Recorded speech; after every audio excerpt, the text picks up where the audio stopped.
Hello my fellow YouTubers. So today I've decided to do a video on a list I made of literature for men who don't literature well. And this list was created for a couple of reasons, but mainly, if you love something, you want the whole world to know. And I am a complete bookworm / nerd, whatever terminology you want to use. And I've noticed a lot of people who, when I mention this, just say, oh, well, I don't read. And this got me on the path of asking, why do so many people not read after middle school or, say, high school? Asking around, I found, three main factors. One is time. That's the biggest thing. Now, when people say time, I hear somebody who's in a flashback of their teenage years. One teacher has assigned them 3 or 4 books for that semester, and another teacher has assigned them 3 or 4 books. And it was difficult. And it's difficult for 2 reasons. Number one, surprise, surprise, the teenage attention span is not a perfect. It's not a perfect mechanism. You can only really hold your span of attention for about an hour. So, given how many books you have to go through, that can be quite a lot. And on to this, there's the fact that some of those are books you're not going to be interested in. This is a huge factor. Even as my adult self, if I'm not interested in a book, the length doesn't matter. I cannot finish it. I have finished many books over 1,000 pages. I still cannot go through Jane Austen. Great writer, internationally recognized, great at what she does. I just can't make it.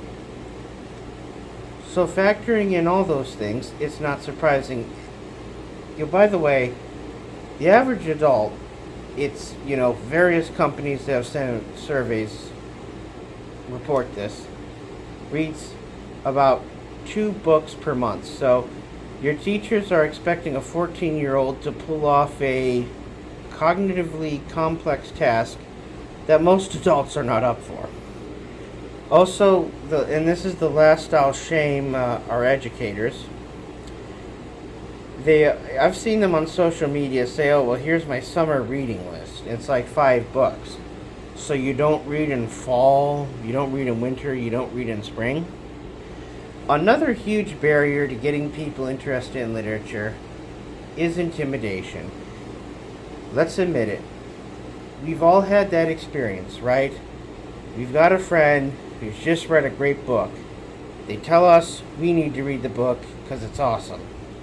And then when we get there, we realize it's a spine that's a couple inches thick, and it's 750 to 1,000 pages, and our heart ultimately sinks. This is why the biggest deciding factor in determining literature for men who don't literature well is going to be length. Can you read it? Many of these you can read in a day. Certainly, you can read almost all of these books within a week. One of the things that's really fun to do is go back sort of in time and pick a book that when you were very young was difficult for you to wrap your head around. And you maybe finished it or didn't finish it or whatever. And honestly, you can just kick that book's ass right now. You can sit down and read it within a couple hours. The 3 that stand out to me are That Was Then, This Is Now, which I was assigned in, I believe, 7th grade, which is not a standalone book. It's a sequel, so if you didn't read what came before it, you're kind of out of luck. Then there was Red Badge of Courage, just given to me by my father, but a bit above my reading level, and Frankenstein, given to me by my mom, but very different from the movies, therefore very incomprehensible to me. So, I'm going to present to you basically 3 categories. Fiction that I think are considered classics, and nonfiction. Who is this list for? Well, ultimately, this list is for evangelism. If reading is important to you, it's important to those who you know. It's important to your closest friends, to your loved ones, to your significant other. But maybe they haven't read a book since middle school, high school, or college. This is designed to be a non-intimidation method. Give them something with a very narrow spine, something that's still entertaining. Who else is this list for?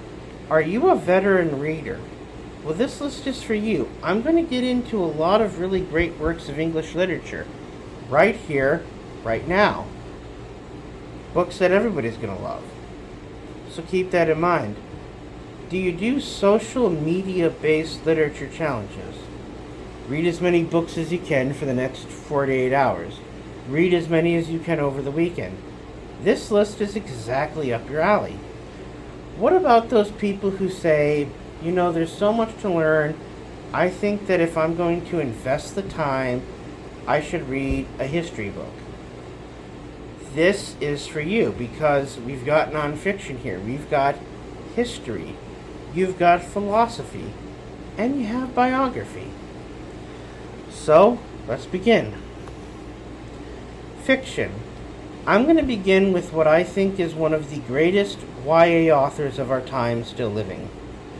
The Outsiders, and That Was Then, This Is Now. 2 books by S.E. Hinton, who contributed so much value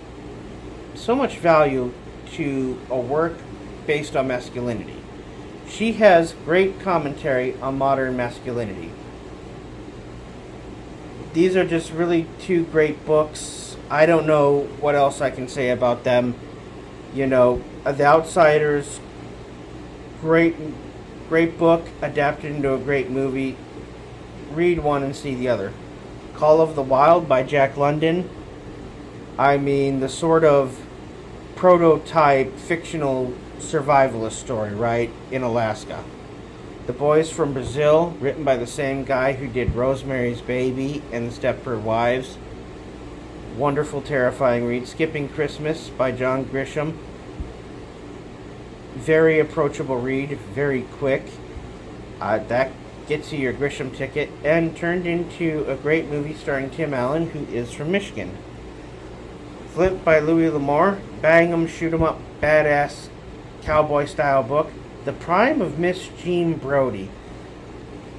This is really a pearl for the modern reader. It's about a lady who, this is between like the 30s and 50s. It's set at a boarding academy, or actually not a boarding academy, but a private school. And Miss Jean Brodie is the prototype sex-positive feminist who teaches the ladies to sort of weaponize their sexuality, I guess you could say. Recommended to me by my father. This is an absolute gem. In a society that's continually trying to deny that there's opposites between the sexes, or there's any differences between the sexes, this book probably is actually more crucial now than ever. The Pearl by John Steinbeck. Great read. Can be done in a day. You've punched your Steinbeck ticket. Dr. Jekyll and Mr. Hyde, and also Treasure Island by Stevenson. Again, both of these are great. Treasure Island really influences the modern media image of a pirate, and Dr. Jekyll and Mr. Hyde, forget about it. I mean, come on, that's actually that's a common phrase. The Legend of Sleepy Hollow, probably children's literature more than anything, can be breezed through in just a couple of minutes, but nevertheless a classic tale. The Picture of Dorian Gray. Dorian Gray is the ultimate protagonist in literature. Drinks, smokes, screws as much as he wants, and gets ladies addicted to heroin. I love this guy. He is my inner spirit animal. The Alchemist. Fantasy is hardly ever very short. You've got some world building to do. You've got some characters to develop. But The Alchemist is fantasy done quick and to the point, and it's also allegory. The Old Man and the Sea. one of, I believe, the last books to be released before Hemingway passed on. Completely awesome book. You will have trouble putting this down. It is what it says. It's an old man enduring against chaos. Slaughterhouse-Five. I'm not going to describe this book in any detail because this book is one of the hardest books to describe. Honestly, I would say it's in the absurdist category. My friend Co, who knows much more about this than I do, will probably correct me on that. Skipping on to the Christmas box, and this is the second Christmas themed book you've seen. I tried to adapt my reading to the seasons, and there aren't actually a lot of really good Christmas-oriented stuff out there unless you want those cheesy romance books. But the Christmas box very much was one of the first independently published books to go, I guess you could say, viral. Blockade Billy. Baseball, with its long storied history, is just rife for all sorts of tales of murder, mystery, suspense, horror, and ghosts. And here we see King's adaptation of that. A Winter Haunting by Simmons. Sort of a spiritual sequel to a book called Summer of Night. A Winter Haunting actually goes through a couple seasons. It goes through, a couple of holidays. It goes through Halloween and Christmas and New Year's. The Lathe of Heaven. I thought Ursula K. Le Guin was overrated because she was considered the best living sci-fi author. That was until I read her book. Well, one of her books, The Lathe of Heaven. Great story. Frickin' amazing. Honestly, great book. I want more of her. She has passed away now, so she is no longer the greatest living sci-fi author, but she held a lot of awards, and when you read this book, you're going to understand why. Binti is a novella. What I chose about this book is that, yes, you can finish it quickly, but what's interesting about it is the anthropology of it. I don't want to give too much away, but Binti comes from a different family structure than most people do, and has different ceremonial clothing than most people do. For as much a diverse pattern as we get across the earth in reality, in sci-fi and fantasy, we don't really see that played out that much. So this was refreshing. Fiction classic. Okay, so A Study in Scarlet, Sign of the Four, Hound of the Baskervilles, Valley of Four. Those are the four main books that sort of form the Sherlock Holmes canon, in addition to various short works.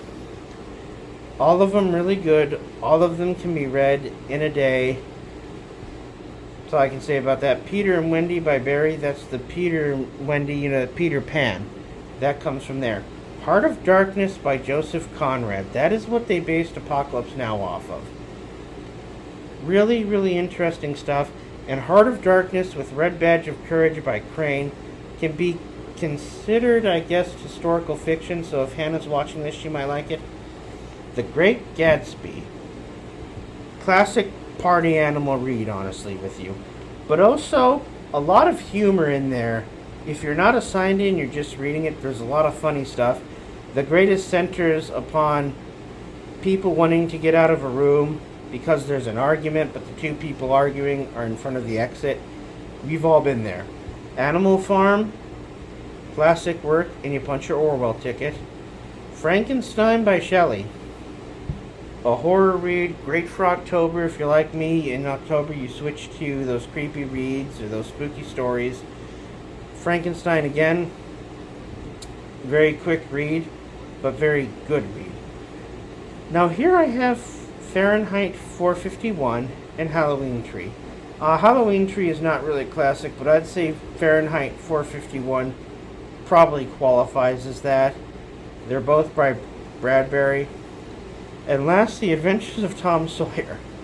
This is kind of messed up when you realize it was geared towards a younger audience. Yes, it is funny, but one of the ways someone dies in this book is one of the most screwed up ways for someone to die in literature. really read this thing. And I know that often you can't purchase a physical book that's just The Adventures of Tom Sawyer. It's often a duology, The Adventures of Tom Sawyer and The Adventures of Huckleberry Finn. But when it came out, The Adventures of Tom Sawyer was a book, and then there was The Adventures of Huckleberry Finn. Now we're on to nonfiction. The Prince by Niccolo Machiavelli. Niccolo Machiavelli, for those of you who don't know, is the patron saint of the mafia. This is all about power and how to exploit it. And then we're on to The Art of War. This book, read by, of course, scholars, read by military men, but also read by leaders from a wide spectrum of authority. Then there's The Werewolf of Grosse Pointe and Other Stories. This is actually a book on local folklore. Yeah, if you want to scream at me for putting this in the category of nonfiction, I understand. Hiroshima, the book about the detonation of the nuclear bomb and the after effects. The Perfect Storm, badass survival literature, all the way. Armed and Dangerous, it's about an ATF agent who goes to arrest a violent felon who lives in the hills and has to put together a force for that. Night by Wiesel is both on fiction list and non-fiction list. It's one of those that was informed by his real experiences in a concentration camp, and yet at the same time, names and dates are changed to protect people. But a very serious read and a very good one. Into the Wild by Krakauer. John Krakauer is not a prolific author, and frankly, I'm okay with that. It takes a couple years to release a book, but when he does, it's golden. Next we have Finding Chica and Have a Little Faith by Mitch Albom. Mitch Albom is a local Michigander author, so you're supporting the local economy with this one. And he does stories centered on loss, and he falls into that category of authors who I have not read their most popular work. His most popular works by far are two books.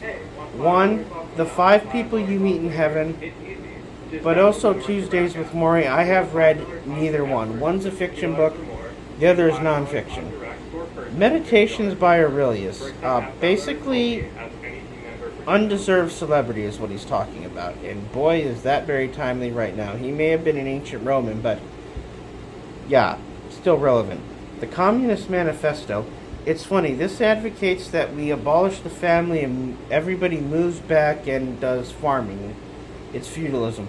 It's funny how many college professors I know advocate for Marx, and yet those college professors couldn't go without Starbucks or Wi-Fi for a day. The Book of the Law.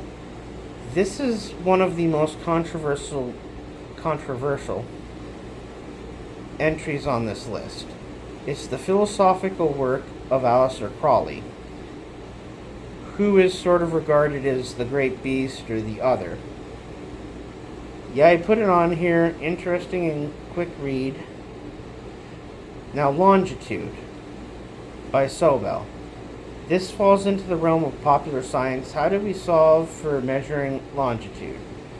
It was a great mystery, and the person who came up with the definitive method really came out of left field. In the Heart of the Sea is about the Essex whaling disaster. Even if you don't know the Essex whaling disaster, you've probably heard of the book Moby Dick. The Essex whaling disaster inspired that that book. It is survival literature at its best and at its most horrifying. This is a great read. Now, the last one I'm going to talk about is Narrative of the Life of Frederick Douglass. If there is one book I will say to read, it is this one. It is a time capsule that takes you back to the sort of antebellum South and just how horrific things are for some of the people in that environment. Now, I want to give a shout out to two other channels here. So, let's say you want reviews of literature, but you want them to be very quick.